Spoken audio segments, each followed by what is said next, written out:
Welcome to Brain Blast, the podcast that blows your mind with science. I am your host, Alex. And I am Jordan. Today we are talking about the greatest scientific team-up in history. Way better than peanut butter and jelly. Better than macaroni and cheese? Impossible. Even better, Alex. We are talking about electricity and magnetism. Wait a second. Electricity, like the stuff that powers my video games, and magnetism, like those goofy alphabet letters stuck to my fridge? How in the world are they related? Oh, they are not just related. They are two sides of the exact same coin. But for a long time, scientists thought they had absolutely nothing to do with each other. What changed their minds? Did a magnet get struck by lightning while wearing a tiny metal hat? Not quite. To find out, we need to jump into our Brain Blast time machine. Buckle up. Whoa, where are we? It smells like dusty books and old science experiments. Welcome to the year 1820. We're in the classroom of a Danish scientist named Hans Christian Ørsted. Is he the guy up front playing with the battery, the wire, and the compass? Exactly.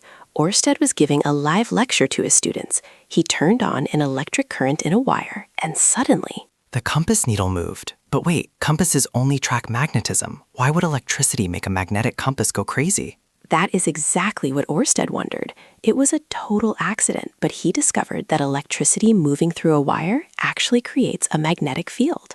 Wow, so electricity was secretly a magnet in a trench coat this whole time. Bingo! As soon as he published his work, another scientist named André-Marie Ampère read it and went totally bonkers. He did the math and figured out that if you put two electrical wires next to each other, they act just like magnets and will attract or repel. Okay, so Ampere proved that electricity makes magnetism. But what about the other way around? Can a fridge magnet charge my phone? Great question. For that, we fast forward to 1831 to meet the ultimate science rock star, Michael Faraday. Did he have cool hair and smash his science equipment on stage? He had a brilliant brain. Faraday thought if electricity can make magnetism, shouldn't a magnet be able to make electricity? Makes sense to me. Did he just rub a magnet really hard on a battery? Nope. He took a magnet and moved it in and out of a coil of copper wire. And guess what happened? Did it make electricity? Yes. Moving a magnet creates an electric current.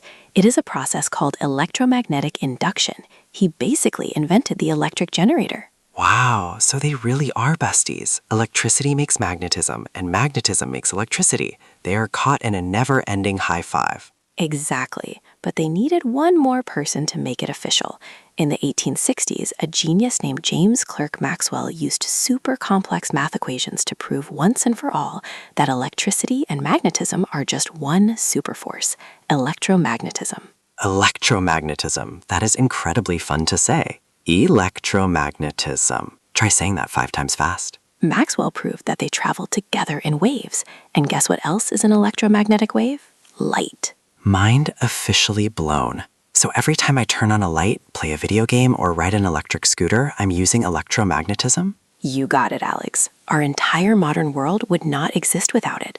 No smartphones, no computers, no Wi-Fi. Thank goodness Ørsted was not paying attention to that compass. Accidental science is the best science. It sure is. And that is all the time we have today on Brain Blast. Keep wondering, keep blasting, and stay shockingly magnetic.